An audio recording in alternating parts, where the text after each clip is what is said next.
Cuando pensamos en emociones, siempre tenemos una tendencia a creer que es una cuestión privada, interna, del cerebro.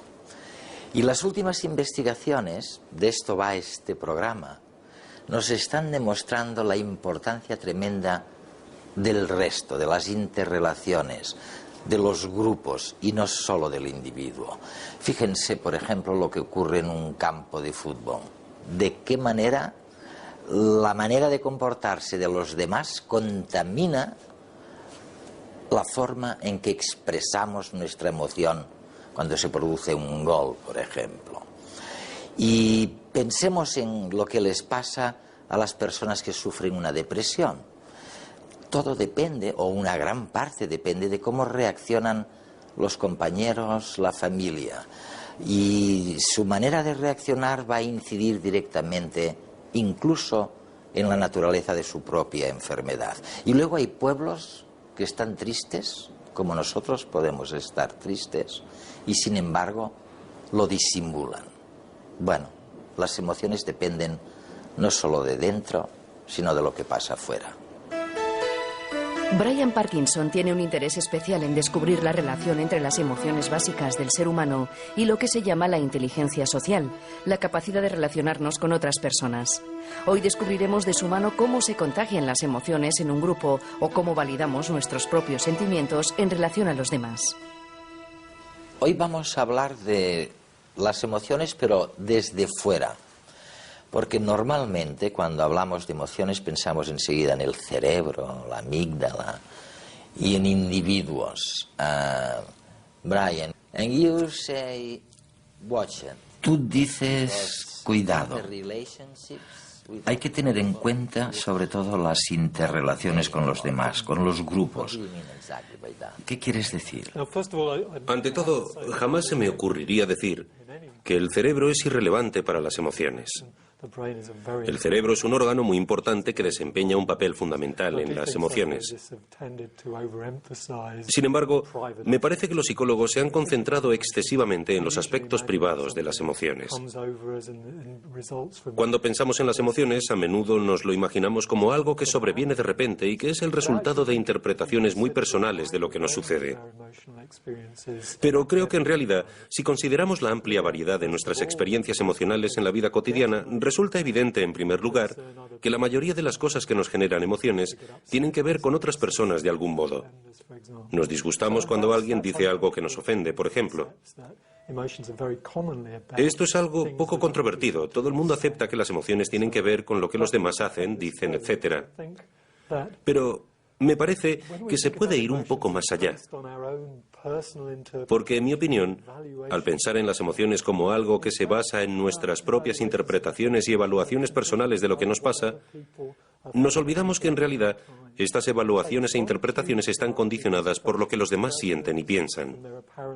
Nos basamos mucho en las expresiones faciales de los demás, en su orientación aparente hacia una acción por su manera de dirigir la atención, y esto determina nuestra propia atención.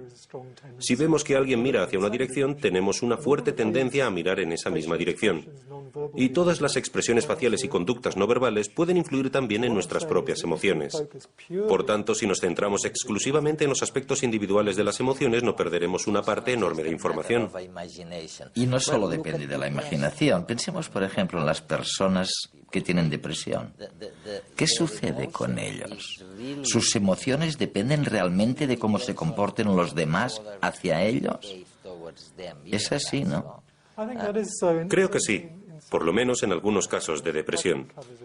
La depresión cubre una amplia gama de problemas emocionales, pero para algunos casos de depresión me parece muy aplicable una teoría desarrollada por James Coyne en los Estados Unidos, una teoría interpersonal de la depresión. Grosso modo, lo que Coyne dice es que la depresión, la expresión de la depresión, tiene como objetivo que los demás te consuelen, te brinden algún tipo de apoyo. Pero si las expresiones que buscan el consuelo se prolongan demasiado, se vuelven demasiado intensas. Entonces los demás sufren una especie de fatiga de compasión. No pueden seguir consolándote si parece que eso no mejora nada la situación. Se hartan, vamos, eso. Básicamente se hartan de ofrecer consuelo. Y el problema es cómo reacciona la persona deprimida ante este abandono aparente de las personas más cercanas.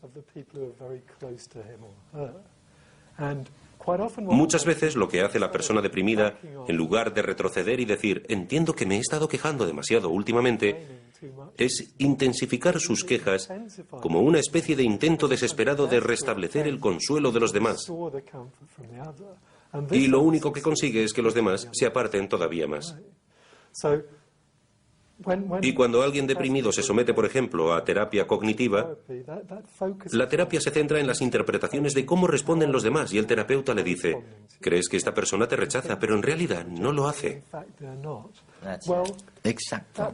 Eso puede ayudar si esa persona cambia su actitud y por ende su manera de responder a los demás, que a su vez detiene la depresión. Pero estos pensamientos pueden ser producto de un conjunto interpersonal peligroso de relaciones. El motivo por el que alguien deprimido cree que los demás le rechazan es porque los demás, hasta cierto punto, sí que le rechazan cuando está deprimido o cuando se queja demasiado.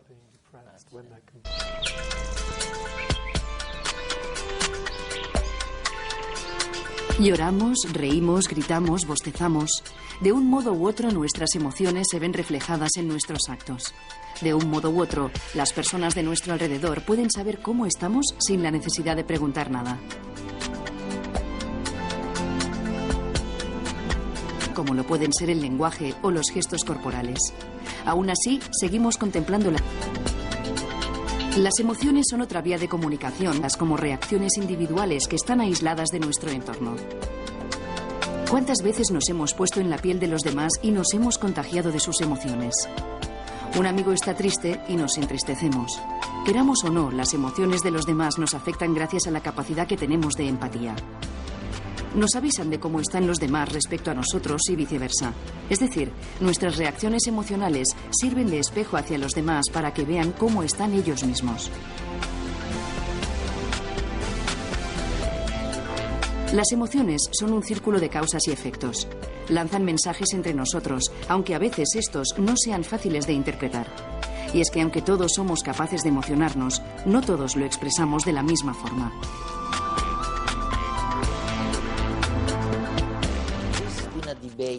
Durante años ha habido un debate en tu profesión sobre las emociones. Los unos dicen, bueno, las emociones son universales. Y no solamente son universales, sino que todo el mundo las expresa de la misma manera. Mientras que otros afirman que existen dialectos emocionales. Por ejemplo, hay un cuento famoso relativo a los japoneses. Sí, mira, yo creo que los psicólogos se han preocupado demasiado sobre este tema y que hay una respuesta sencilla a la pregunta de si las emociones son universales o culturales. Algunas partes de las emociones son universales y algunas partes son culturales, pero el problema es que ambas cosas están ligadas. Es decir, la cultura no es un fenómeno completamente alejado de lo biológico. La cultura es algo que ha surgido a consecuencia de una predisposición biológica y a la tendencia de relacionarse con los demás de una manera concreta. Y la biología, que funciona a través de la selección natural y la evolución, recurre a aquello que ya existe en el entorno social. Por ejemplo, cuando se discute si los niños se socializan para experimentar cierto tipo de emociones, o bien si están programados biológicamente para sentir cosas como la vergüenza, el miedo, la felicidad, la culpa y alguna de las emociones más específicas a cada cultura, en cierto modo, se podría argumentar que, incluso si la influencia de la aportación de los padres es muy grande en este sentido, la manera en la que los padres responden a los niños también está determinada hasta cierto punto por su estructura biológica. Lo que intento decir es que estas cosas son tan complicadas, la biología y la cultura están casi tan inextricablemente unidas que no tiene demasiado sentido hablar de ellas por separado. Sin embargo, Sin embargo, hablemos del miedo. Hay diferentes ideas en el ámbito de la psicología de las emociones sobre cómo interactúan la biología y la cultura entre sí. Y hubo un experimento famoso realizado por Wallace Friesen y presentado por Paul Ekman a principios de la década de 1970. Fue un estudio que se presentó para refrendar la noción de los diferentes roles adoptados a la hora de mostrar, de expresar una emoción concreta. Este estudio ofrece una demostración de que los estudiantes japoneses tienen una manera diferente de expresar sus emociones que los estudiantes estadounidenses. Los norteamericanos lo hacen de una manera distinta. ¿Es una película desagradable que miran todos? Sí. Se les mostró una película desagradable con operaciones médicas y cosas que normalmente inspiran repugnancia, una reacción de asco en la gente. En la primera fase del experimento, tanto los estudiantes japoneses como los estadounidenses vieron estas películas individualmente y se grabaron sus expresiones faciales durante la película. En esa fase, por lo menos según se presentan normalmente los resultados, no hay diferencias demasiado grandes entre ambas culturas. Todos reaccionan de un modo bastante parecido a las imágenes. A las películas desagradables muestran muecas faciales negativas de varios tipos. Pero en una fase posterior, se les vuelve a mostrar la película y mientras la ven, un experimentador entrevista a la persona que mira las imágenes sobre sus reacciones a la película y nuevamente se graban sus expresiones faciales. Y resulta que entonces las expresiones de los estudiantes japoneses y los estadounidenses son muy distintas.